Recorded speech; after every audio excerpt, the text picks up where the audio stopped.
Welcome to this WittKieffer podcast. I'm Greg Duyck, principal at WittKieffer, and today's discussion will be about managing and hiring your advancement team post-COVID. I'll be your moderator, and in a couple of minutes, I'll introduce you to our phenomenal group of panelists who've agreed to address this important topic. First, I want to provide you with some background on today's session in our Advancement Conversation series. As a leader of WittKieffer's advancement executive search practice, I was drawn to this topic for my 23-year career doing exactly the same work that most of you listening to this podcast do every day, raising money and leading development teams. As you probably know, WittKieffer has a 50-year history of executive search for a variety of organizations across the nonprofit and life sciences sectors. What you may not know is that our education practice, focused primarily on higher education, was in many ways built on advancement search. We've been a leader in this field for more than 2 decades. In developing the series, we wanted to combine our consultants' professional experience, like mine, with the firm's history and bring together advancement leaders from across the U.S. to explore important issues and share information that you would find useful. We recently came out with a podcast hosted by my colleague, Mercedes Chacon-Vance, who led a conversation about navigating your career post-COVID. We encourage you to go to our website, download this discussion as well, and listen to it when you can, as Mercedes did a fantastic job exploring a very relevant topic. Today's session will follow much the same format, where I'll be posing questions to our panelists. Now, let's get started. Our panelists today are 3 exceptional advancement executives, and we're thrilled they've agreed to join us. I'll introduce them in alphabetical order. Monique Dozier was appointed the Vice President for Institutional Advancement and Chief Advancement Officer at Morehouse College in 2018. In just 2 years, she has led Morehouse to the highest single-year fundraising total in its history, $107 million in FY 2020. Sergio Gonzalez has served as Brown University's Senior Vice President for Advancement since 2017, where he's leading their $3 billion Brown Together campaign. Prior to this role, he led 2 $1 billion plus campaigns during his 16-year tenure as the Senior Vice President for External Affairs at the University of Miami. Rhea Turteltaub is Vice Chancellor for External Affairs for the University of California, Los Angeles, and has been a leader in the field of higher education for 2 decades. She has served in her current role for 14 years, including leading UCLA through one of the largest comprehensive campaigns in higher education history. The Centennial Campaign for UCLA ended in December 2019 and raised $5.5 billion. Thank you again, panelists, for agreeing to join us. And Rhea, let's start with you. What new or special approaches are you taking to manage and lead your team during the COVID-19 pandemic? First, thanks for convening us. This is a really important conversation. It's a pleasure to do this with Monique and with Sergio. To answer your question, I have to say that those approaches that others may be thinking about, I believe they're actually evolving. I think that the approaches that we took at the early stage of the pandemic, when our teams went home to work remotely en masse, have changed somewhat over time. And I think that the notions of leadership focusing on staff productivity and staff well-being have been front and center for all of us. But the well-being part was essential at the very front end of this, and making sure that everybody had the tools and the technologies to conduct their work at home. We gave out 50 plus laptops to staff that didn't have them to perform their work at home. We moved 600 people effectively off campus in a matter of 1 afternoon, but with a lot of prep time, obviously. And what I would say about the approach that's evolved over time is the way we are thinking now about the work that we are doing. I believe at the beginning, we left the offices in March and saw this in increments, right? We assumed this would maybe be a 6-week experience. And then 6 weeks turned to June 30th, which then turned to September 30th. And in June on our campus, we were all given the news that all non-essential employees would be home until January 4th. So we're looking at 9 months total, and I suspect there's a good chance that it could extend well beyond that. So behaviors initially were in these sort of 6-week increments. Whereas now we're adapting and shifting and talking about, we've got to think about these as intervals. And we are now in the summer, starting to do the kinds of things that we've always, not starting, but but working in the summer the way we've always worked, not just sort of hoping we'll get to September and everything will get back to normal, but rather working through, as we always would, our operating plans for the coming year, taking into effect all of the changed conditions, but to recognize that come September, when school, our classes, we're on the quarter system, we get back to remote class, October 1st, everything leading up to that has to be ready to go full bore the way we always do in the fall, and to not now think that we're just going to limp our way until January. It's a changed mindset. This is really now about acceptance, not tolerating it, but full acceptance of where we are. And so focusing on staff productivity the way we always have, with some changed metrics perhaps, and we can talk about that more a little later, but the idea to figure out that we are really in this for the longer haul, and to also, though, this summer, really encourage and push for staff well-being, that people take a vacation. Whether or not they can leave town, whether or not they're going to go anywhere else, they need a vacation from their screens. They need a vacation from the space in their homes in which they go to work each day. People need to just disconnect and recharge themselves in ways. It may just be in the backyard. It may just be on the balcony. It may just be taking care of home projects that you haven't done that other friends are doing because they have more time. We've got to encourage our staffs to restore, replenish, and refresh for the fall. So whether it's a weekend plus 3 days, I don't really care, but I'm modeling it for our team, and I'm taking the whole first week of September through Labor Day, and 2 days even the week prior to that, to get a good long stretch away. Good for you. And those are great insights. Monique, Sergio, what new approaches are you taking? Monique, I'm happy to defer to you first. Okay, thank you. I think for us, the most important thing is to make sure that the team, first of all, stays connected, stays connected to each other, but also connected to our donors and our prospects. We definitely are encouraging them to, and actually, to be honest, it's been a little bit more efficient to be able to have virtual calls with our donors and prospects in terms of scheduling, because there's more willingness as opposed to travel. So we are doing a lot more of that here at Morehouse College, just trying to make sure that as it relates to our work, which is as fundraisers, that we're not losing touch or losing the momentum that we've gained here at Morehouse College, and really staying in front of and touch people. We all use our cell phones. I feel like in our business, frankly, that being remote, since we traveled so much anyway, is not as hard of a stretch as it would be for other parts of the organization. But we really want to make sure that as we're remote, that the connectivity is there. So what I would add is, I agree totally with Ria's comment that this is an evolution, and I'll just share our evolution, which is not dissimilar from Ria's, but I'll add a couple of things.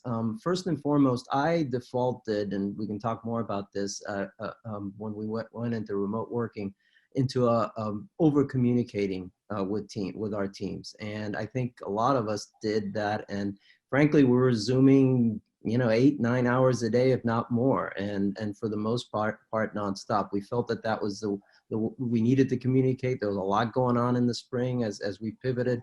So I think that was appropriate, and that's what we did. But to Ria's point, it's evolved. And one thing that I will say, I think the balance, as I think about going into the fall, is continuing to communicate, because I think it's critical for a number of reasons that hopefully we'll get into later. But I also think it's time this has become now a more permanent mode of work. And I know in conversations with my direct reports, we're trying to find the balance, strike a balance, and thinking about how do we deal with Zoom fatigue. And I'll give you one simple thing that I'm doing, and I didn't know how it would be received, but it's working. And I assume maybe some of our listeners are doing this. And as I pivoted for my direct one-on-one conversations from Zoom to back to traditional calls. I will tell you, it was very weird the first time I got on a call, which is how we always did things, and now we're back to that. But I think it provides a reprieve. It allows us to walk. It allows us to have healthier interactions. We can it brings a little bit more of a relaxation. I'm not doing that with all meetings, but I'm certainly doing it with my one-on-ones. And so far, it's been very well received. So I'll just add that one tactical thing that we're doing. But the broader picture is we're really thinking about, hey, we're going to be working this way for a longer time. This is no longer a shorter period of time, and that has implications. That's a great specific idea and a perfect transition to a question for you, Sergio. What strategies have you put into place to retain your advancement talent, like that specific example you gave? Yeah. Maybe reflective of this historic moment that we're in, what specific measures have you taken to create an inclusive environment and retain a diverse workforce at Brown? Sure, there's a lot in that question, and I look to Monique and Ria and look forward to their answers as well. But let me just say a couple of things. First of all, I mentioned communication. So the first thing that I would say is communicate, communicate, communicate. Obviously, I just gave the caveat not to over communicate as we move forward, but to communicate in different ways. Why do I say that? Because I have found, and I think that in this remote mode of working, which has a lot of positives, there is the possibility that team members, including my direct reports and senior folks, can drift. And what do I mean by drift? Drift in the sense not of a purposeful activity, but more that because you're not physically in contact with folks, you don't necessarily feel that you're part of the decision making. And I think that there's a sense of, in many folks who are high performers, of wondering, am I really still performing at the level that I would like to be performing? And when sometimes you don't physically see your colleagues, you're not in some of the decision making because it's much tougher to do that in a remote setting, I think it's important that we communicate. That's why I said that in many ways I felt that overcompensating and really communicating. So I still did. I had three meetings with my direct report a week in Zoom. I've now gone to once a week, but for the reasons we mentioned. But I think that's one thing. The second thing is, I don't think it's anything more different than how I approach managing talented leaders. And I think you have to understand your leaders and understand what motivates them. And in many ways, it's about, as we all know, folks if they're fulfilled in their jobs, if they feel recognized, if you express appreciation for their work and they feel part of the team and the decision-making around the team, they will feel fulfilled. And that's, as managers, that's the greatest retention strategy that we could have. It's no different in this mode of work that we have now. However, what it does mean more tactically is more often communicating, more often being sensitive. Ria talked about the balance between, I start all communications with, because I truly believe this is the health and well-being of our employees is first and foremost. It was at the beginning of this remote work and it is now. At the same time, I talk about performance and making sure that our team is still performing because our team wants to do both of those. And that's the balance we strike. So, there's a lot more there. We can talk more about it, but those are some of the ways that I think about this is not different in many ways than when we're in person as it relates to retaining staff. With respect to inclusiveness, with diversity, obviously, we have taken a number of different steps to make sure that our workplace is much more sensitive to the horrible issues that have gone on in our country, relative to education, relative to open spaces for conversations among team leaders and the entire team. We've created and expanded our diversity task forces. There's an increased desire from all members of our team, a significant number of members of our team, to be more involved in those conversations, no matter whether they're folks of color, whether or not. And, so we're presenting those opportunities. We also have a number of diversity initiatives for fundraising purposes and engagement purposes at Brown. And we have created some metrics around that to provide some more incentive and motivation for our fundraisers to make to have some greater gains in that regard. So I'll stop there for now, but those are some of the things that we're doing in answer to your question. Monique, Ria? Yeah, so there's a couple of things that we're doing here that I thought would be pretty, or at least nuanced. We're holding a lot more all-staff town halls, which, as you know, being a small place, you can do that with all faculty and staff. Our president leads those once every other week, just to make sure that everybody can stay engaged, but that we're also staying transparent in terms of state of the college, and folks have an opportunity to hear from our leader and answer those questions. answer any questions that he has. And then within my shop specifically, I'm holding what we call house notes. So every Friday, it's for the entire advancement staff. We get together over hors d'oeuvres, talk about projects. Every several different members of my team lead those. So we may do board games. They may pick a movie that they want to have watch. And it isn't required, but at least it keeps the camaraderie, because when you're working from home, frankly, we feel that you work harder because you don't get it into your day. So you wake up in the morning and you go straight to work. Lunch is not necessarily an option because everybody, it's intrusive of your time. So being able to find those moments where you can just engage with each other and in some respects, just debrief with each other has been very good. And my staff has really welcomed those, and they've gotten really creative with some of the ideas that we do, particularly during house notes.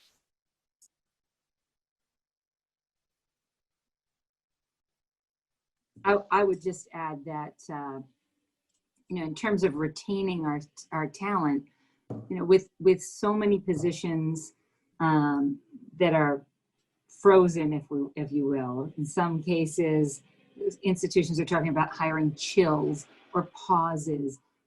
We need more people to step up and step into roles in order to get things done. And so we're actually creating opportunities for people to grow their skills and to build their portfolio of experiences that I think ultimately will not only help retain them, but, at whatever point in time is appropriate for them, position them for that next opportunity.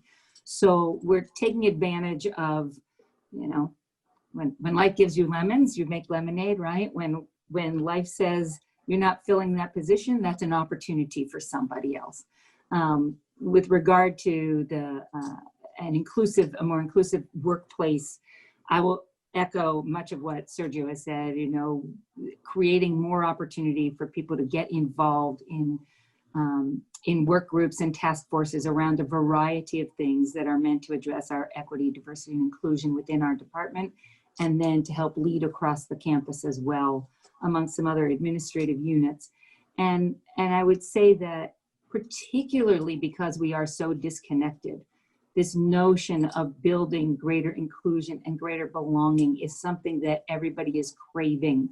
And the outpouring of willingness to get involved and to get deeply engaged in hard conversation, I think in some respects is easier in this format for a lot of people because they want to be present for their colleagues. They want to be engaged. They want to connect. And a lot of the conversation is hard. And yet what we're hearing, in many ways, we hear it from our academic colleagues as well, that classroom participation, conversation participation for a lot of students, and I think for a lot of our staff, people are willing to be a little bit more vulnerable and out there in this setting, which was counterintuitive to me for a while until I started to realize when people are vulnerable in person, you're even more exposed. And it begs the question, how do I respond to that moment? Do I reach out? Do I offer a hand on the shoulder? How do I manage through that? In this setting, that's not possible. So what we're left with is genuine listening. And I think that has been one of the tools that's enabled our staff to really dive in deeply in this. And it's been really gratifying to see. That's wonderful and good to hear. I'm going to share a question from the audience. Any one of you can feel free to respond. It's very specific too. How do you hold firm on standards and accountability towards goals while being compassionate and empathetic in this time that we're in, and empathetic to your employees' different circumstances? I'm happy to start on this one. First of all, I would say you have to be realistic about your goals. We all, when we pivoted to remote and the markets and the economy started going south, we all started wondering what the rest of the year would look like from a metrics perspective for fundraising engagement. So first thing I would say to your question is, as we move particularly into a new fiscal year, is we have to be realistic with metrics, and that's the first thing we did. Not only overall metrics for the division, but also for individual fundraisers. So that's the first thing. The second thing is, if you have a high performing team, As I mentioned earlier, I think most of your team members are going to want to perform. They're going to do well. And I think you have to create a balance for them. You have to create some space. I would start, and I have started since the beginning of this, really thinking first and foremost about their health and well-being. That's the first and foremost. And if in that balance of performance and health and well-being, I err on the health and well-being side if there has to be, if something is compromised. And, because if they're high performers or they're people who you really appreciate on your team, you want, you're a family. You want to be supportive of what they're going through, and recognize, as we all know, that everybody's circumstances during this COVID-19 situation, working remote, is very different. So you really have to be flexible. You have to be understanding. You have to be there for folks. But at the same time, we all want to perform, and the individual wants to perform as well because they want to feel fulfilled. And when you think of it that way, and you approach your management and your teams you do that in a balanced way. One thing that one of the questions, and many of you may have had this initially, the first question I got from one of my team leaders is, are we, now that we're remote, going to account for folks' time, daily, and they have to report on what they're doing? That was, my initial reaction to that is, no, there's no way we're going to do that. We have to be really sensitive. On the other hand, you'll see, we'll perform and we'll find ways to do it, and folks who are motivated will do it. So that's my thinking around that question. Well, those are good insights. Monique, the next question is for you. And kind of building on Sergio's answer, how are you and your team continuing to work towards fundraising goals in a budget-restricted environment? So as you mentioned earlier, we've had two technically historical fundraising years, this one being the largest of 107 million, which is phenomenal, because when I came to Morehouse, they were averaging about $13 million a year in fundraising, and I've only been here 2 years. Part of this, I believe, is indicative to, not being aggressive with fundraising, making fundraising a priority, but also as being a part of a historical Black college, there's a lot of influential people. I can name several of them who just come to walk the place, want to get a picture in front of the Martin Luther King Chapel, say that they had stepped foot in the space where he had been, and yet they didn't leave any checks. We didn't ask them for any money. So one of my philosophies is that nothing is for free, so you can get that picture, but it's at a cost. I say all that to say is that we weren't capitalizing on the treasure of Morehouse College, and therefore we suffered by resources. Given these times, we have to be aggressive. I mean, we want to, and we will be, at least under my leadership, as long as I'm here, we are planning to be in the $1 billion campaign space. That is not what HBCUs do, but we will be there. Our upcoming campaign will be 500 million. During these times, I know we focus in on the health and well-being because of COVID, but we, being remote, given the racial inequities that are happening in the country, we can't keep up with the phone calls of people want to say, how can we support Morehouse? From the partnerships, from the Hastings gift that we most recently received, from the Mackenzie Scott that we received, from Oprah calling my cell phone, which I never would have thought would have happened in my entire lifetime. This is a time where we should fundraising. We have great opportunities here at Morehouse, and we need to make sure that those opportunities are netting gains for our students, and that is our focus. Resource constraint, yes, but resource constraint to me means that's because you chose to be as opposed that you have to be. And so given that we put a greater emphasis on fundraising, staffing, being accessible to donors, but also being aggressively looking toward philanthropic opportunities available to Morehouse College, the resources will come if the productivity remains.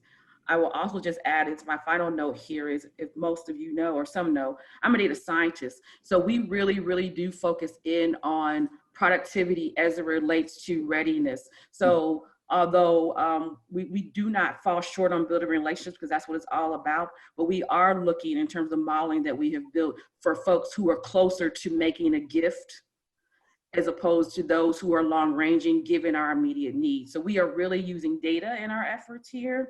We built several different models to make sure that my gift officers have the opportunity to focus on the right folks at the right time, to hopefully create some immediate returns in our investment. And we're seeing those results while we still build those longer term relationships that will, sustain Morehouse College over time. So that is our approach to the work.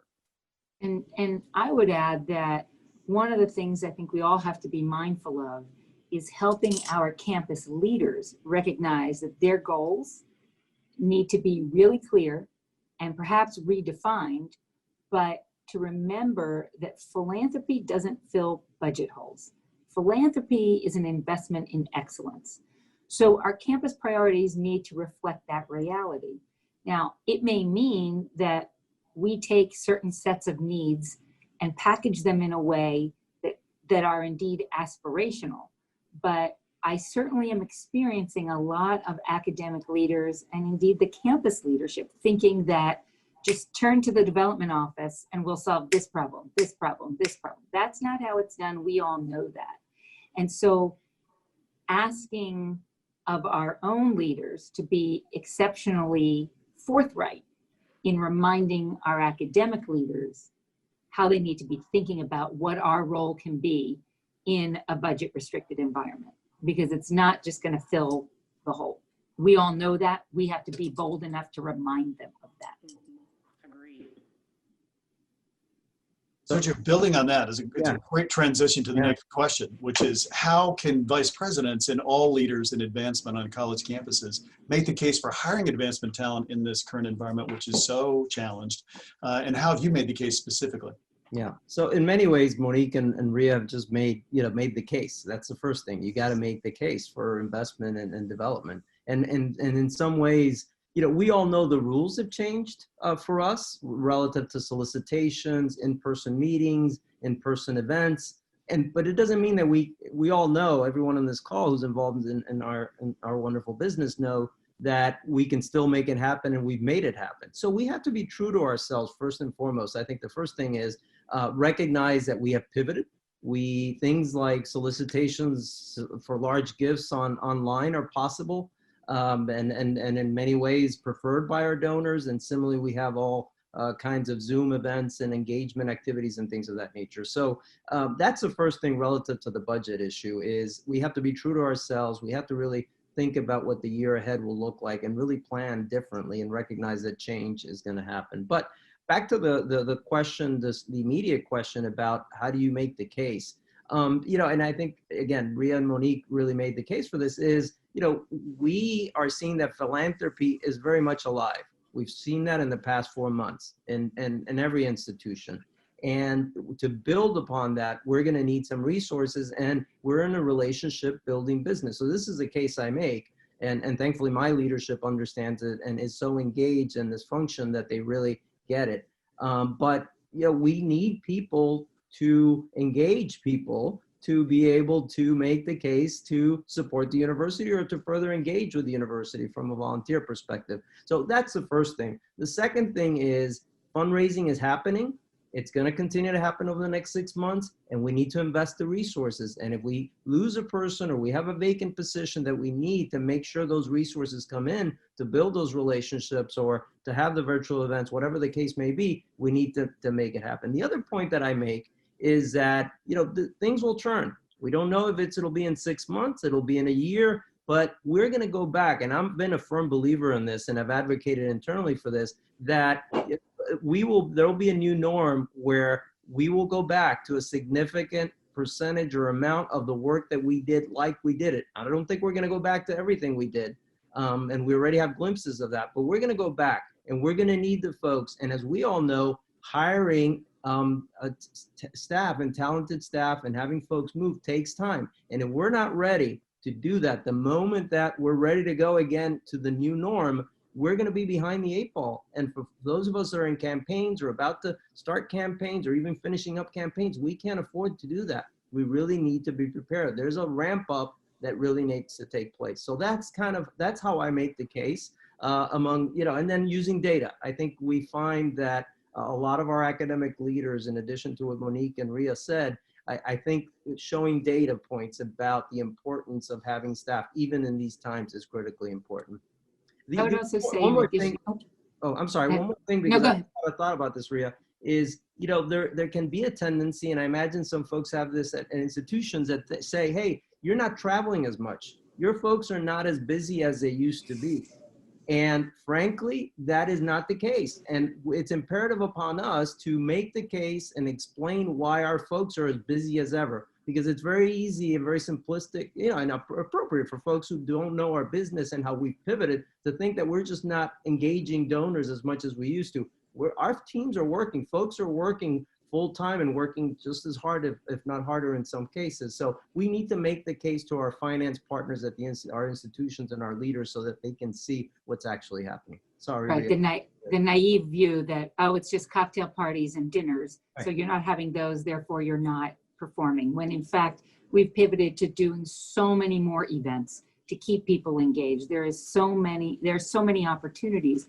But I also want to add that in addition to the data, to make the case, allies help significantly. And what I have found, and we use this to great advantage, when what appeared to be a more strict hiring freeze or pause, where we had to make the case for more consideration to keep an open position on the market, if you will. The deans do not want to lose their staff. And so I partnered with deans to actually speak to the campus leadership about why, no, this is not a position I'm willing to share with another colleague. This is not a position, there is no top 25 school in the country that doesn't have a chief development officer. And so together we made a case that, just as Sergio said, if we're not in the game today, we're going to be behind when we come on the other side of this. But more importantly, we need strong leadership and we need to go find it, and it needs to happen now. We can't wait until the campus's budget situation is figured out one way or another. So it worked very well. The only thing I will add here, again, being at a smaller institution, my case was really simple. It was, who do you want to be when you grow up? So if you want to continue to be the Morehouse College that raises $13 million, then the staffing model will reflect it with $13 million. Or if you want to be the school that raises $100 million a year, we have to have a reflective staffing model. And so what I gave them was what the schools, both HBCUs, but also liberal arts peers, on what those staffing models look like. And if you want to be in this league of fundraising, then this is what's going to be required and and our job is to demonstrate the value and the worthiness of this investment. But it was very simple. If you want to stay here, we can honor that. If you want to go somewhere else and be like UCLA and Brown and other institutions, then we have to invest in advancement. Greg, can I add one more thought? Because one thing that I think is important is that I said all that, and we've all said similar things, but we also have to acknowledge that we have to be very vigilant of where there are cost savings for us in our shops, because I think that brings credibility and validates the arguments that we've just made when you interact. In other words, we went back and realized the significant savings and expenses because we weren't traveling, frankly. So, you have to meet halfway at some point. I know we have listeners out there who are saying, oh, that's easy, but I have a CFO who's actually knocking on my door asking us that we, pare back this. And so I want to acknowledge that, because we're all facing that. But these are just some ways of approaching it that we're trying to share. And I will add then that's technology, because again, we have a lot of disparate systems here at Morehouse campus that we are consolidating. We just became a Salesforce partner. We implemented Salesforce here in advancement. I cut out about $300,000, which may not be a lot for others, just in having these disparate and inefficient systems. We were also impacted by Morehouse's furloughs. I lost 4 staff members during that time.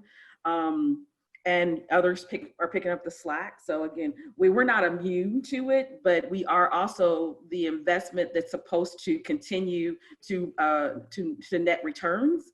That's one thing you can say about advancement teams, is that for every gift officer, you should be guaranteed to get some return on that investment, and maybe not immediately, but eventually. And so we're the best bet, particularly in these times when other revenue sources are shrinking. We are the opportunity to kind of balance some of those scales. Monique, you're singing my song. When I was in your shoes, that was the best argument I could make, which is what investment are you going to make anywhere on campus? It's going to give you 8, 9, 10, and when you're in campaign, $20 for every dollar you invest in the advancement team, which is remarkable.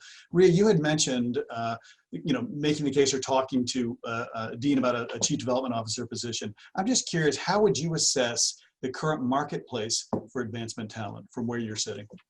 So I think that I sort of think about that question from two perspectives. One, I think that the marketplace itself is, I think, going to be a little tighter for a while, right? We're all being asked to slow down hiring, if not freeze.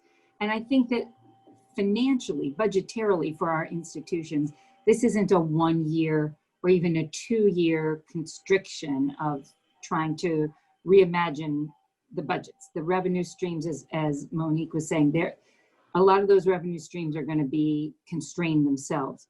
So I think that the marketplace in and of itself may be tighter, but as a result, the marketplace of talent may in fact be much larger.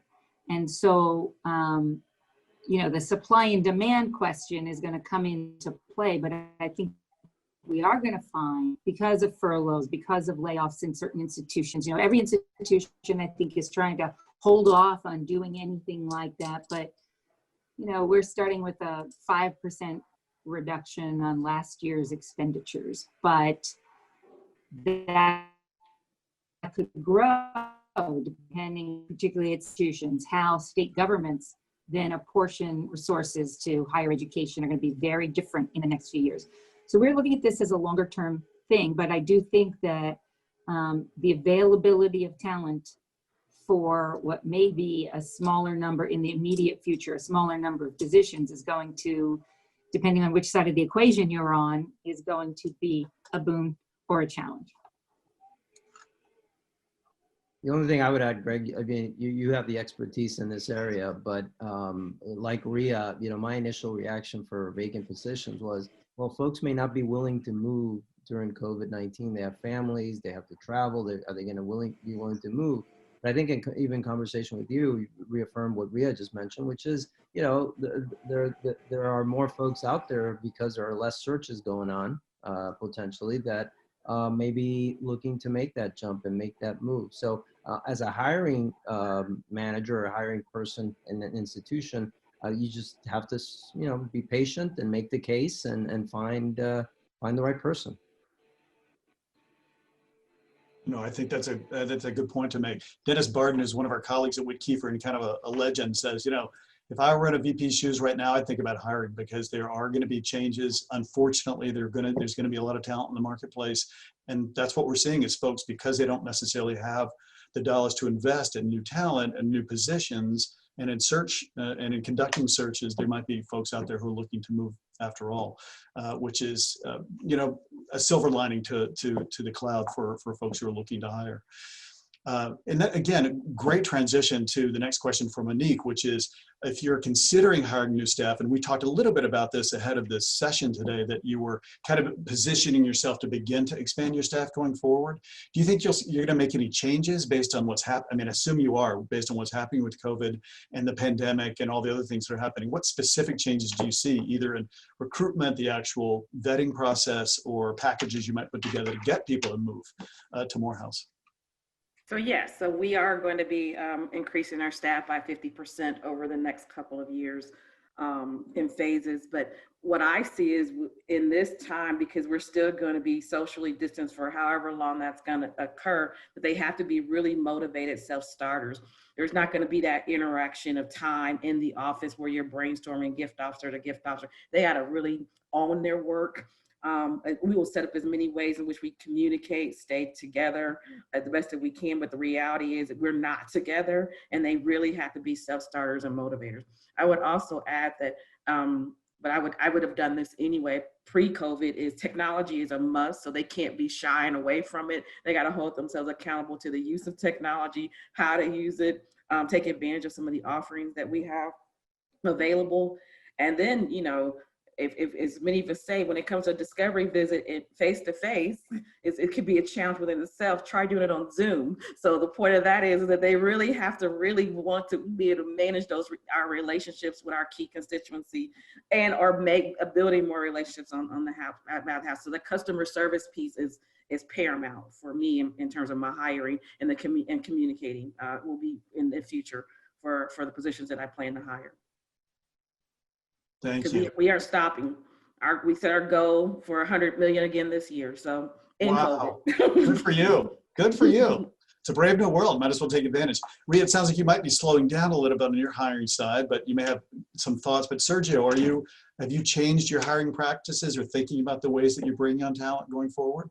No, I mean, as far as the practices themselves, obviously we're interviewing more folks remotely. The one thing that I would say is that as we move forward, and we have regional offices both in the Bay Area and California and New York, and in addition to here, our main office in Providence. And, we're really thinking and talking to our leaders in those offices about, hiring folks who may be even more, remote fully in the future. And that's going to be an ongoing conversation.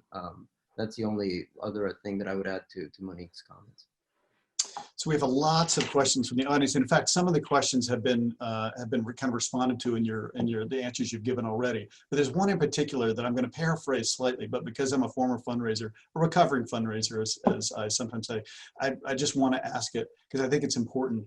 Do you think in your shops that there's a way to authentically connect some of the things that are happening in the world around us to issues like student access to your individual institutions, to some of the research that's happening on your campuses, to other activities that, I'm reluctant to say take advantage of the situation because that's not what you're doing, but recognize and reflect the situation that we're in and possibly reflect donors' attitudes and their desires to want to help? Are there ways that you're shifting and are able to do that now? Well, I'm happy to start, and I think I probably speak for my colleagues here. We've all had, and a good number of folks on our call today, and we've all had to pivot. And pivot, we were in a position where many of us didn't even know whether solicitation was appropriate in late March or early April. And then we pivoted, most of us have pivoted to causes that were more directly related to student losses and COVID-19 on our campuses and things of that nature. And more recently, we've pivoted to some of the racial injustice issues that folks care about. The one thing I would say is to the question is, yes, I think that there's an opportunity. It's sometimes a little bit harder. We have to do it virtually, but I think we've all pivoted one way or the other. A lot of this is about listening and understanding your donors and your constituents' interests, in addition to communicating your priorities. There's a big issue around, and we're having it now as we head into the fall, which is, do we go back to communicating and talking about our long-term campaign priorities, or are we still in a world where our donors are going to be more prone to and more interested and have greater affinity to some of these issues that are happening in the world and on our campuses? And I think it's going to be a balanced approach, and it's going to be individualistic, but we all have to be prepared to be able to do that through virtual means and the means that are available to us now through our communications with donors. So that's how I kind of see your question.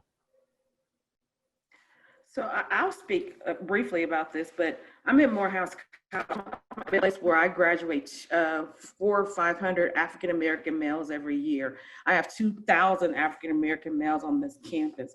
I don't have a pivot. We are the story of what's going on in terms of the racial inequities, but we are solving for that in terms of what we provide.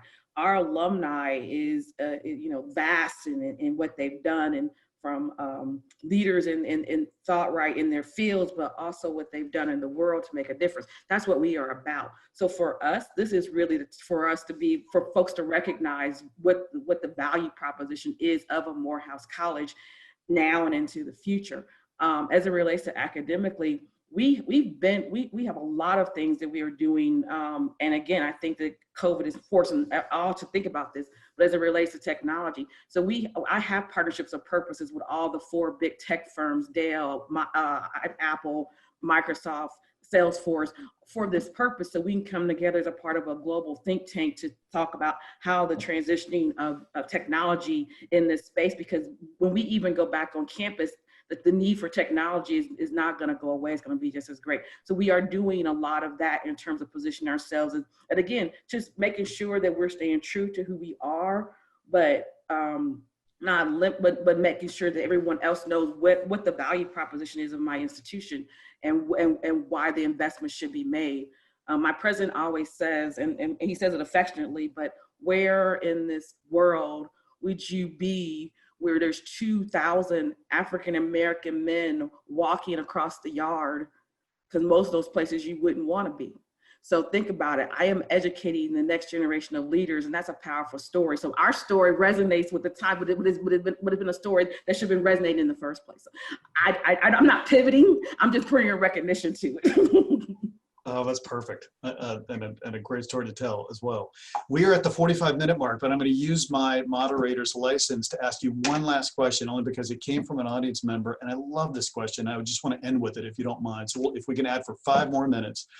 The question is this: what's the best piece of management advice that you've received that you still use today? So you want me to, I don't want to always be first, but I'm happy to answer that one and hear my colleagues. So, it's interesting. I love managing teams. And I would say I have several. I'll be very quick, but the first one is treat others like you would like to be treated. And that's been my guiding compass in managing. And I think in this time that we're in and working in this pandemic and the way we're working, I think that's been a good compass for me. The second one is hiring leaders. You're only as good as the folks around you. And that's, you hire leaders and folks who are performers and who have the similar values to you, you'll be fine. And then the last one, it's not about you. It's not about the ego. It's not about the leader. It's about the organization and the team. So you got more than one from me, but sorry. That's good. That's good. More nuggets is better. I'll just use my one, which is always be a leader that can learn from others. The best work comes from when all great ideas come together and form. So that is the one that I live by. I want anyone who works for me or works with me to know that this is our show. It's not the Monique show. And so we're in this together. And they need to not just hear me say the words, but exhibit it in my leadership style. There's a lot of noise outside before, and I was really trying to keep that down. But I had a leader once say to me, management and leadership is a lot like high-priced parenting. And by that, I think what he was saying, and I got it right away, but that, it's all about declaring and then modeling core values the way you would with your family. It is important to remember that people are looking for guardrails. People are looking and will respect boundaries if you give them clear and purposeful direction. And lastly, that our staffs, very much like our families, will respond to challenges that are fair, to praise that's really thoughtful, and to expressions of gratitude that are incredibly genuine. And I think, Sergio, you spoke to those things in the form of, how are people fulfilled? And I think that if we can bring those traits and those values and those characteristics into the workplace, the same way we would do, right? How would you want to be treated, right? That golden rule. But encapsulating it the way he did at that time always stuck with me. And that's ultimately, just going back to where we started, productivity will come when we care about the well-being, the health and welfare of our teams. And that is the most important job of all. What a great way to end our session. Unfortunately, that's all the time we have for today. But I hope that everyone in the audience will join me in giving our panelists a virtual ovation at least. They did a fantastic job, I think, and I really appreciate it. Thank you as well to you, our listeners, for tuning into this podcast. We hope this discussion has given you helpful ideas and strategies to manage and hire your advancement team post-COVID. Stay safe and best of luck.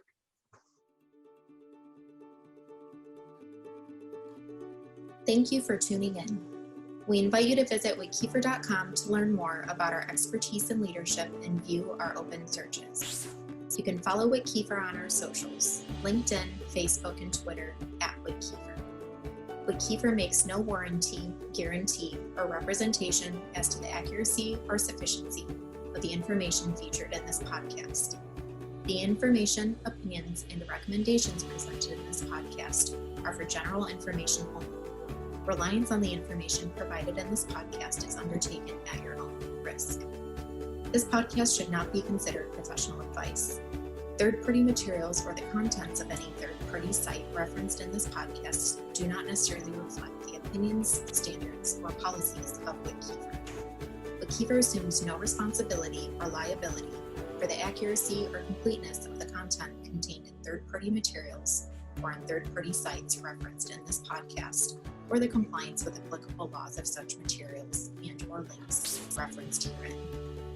WittKieffer makes no warranty that this podcast or the server that makes it available is free of viruses, worms, or other elements or codes that manifest contaminating or destructive properties. WittKieffer expressly disclaims any and all liability or responsibility for any direct, indirect, incidental, special, consequential, or other damages arising out of any individual's use of, reference to, reliance on, or inability to use this podcast or the information presented in this podcast.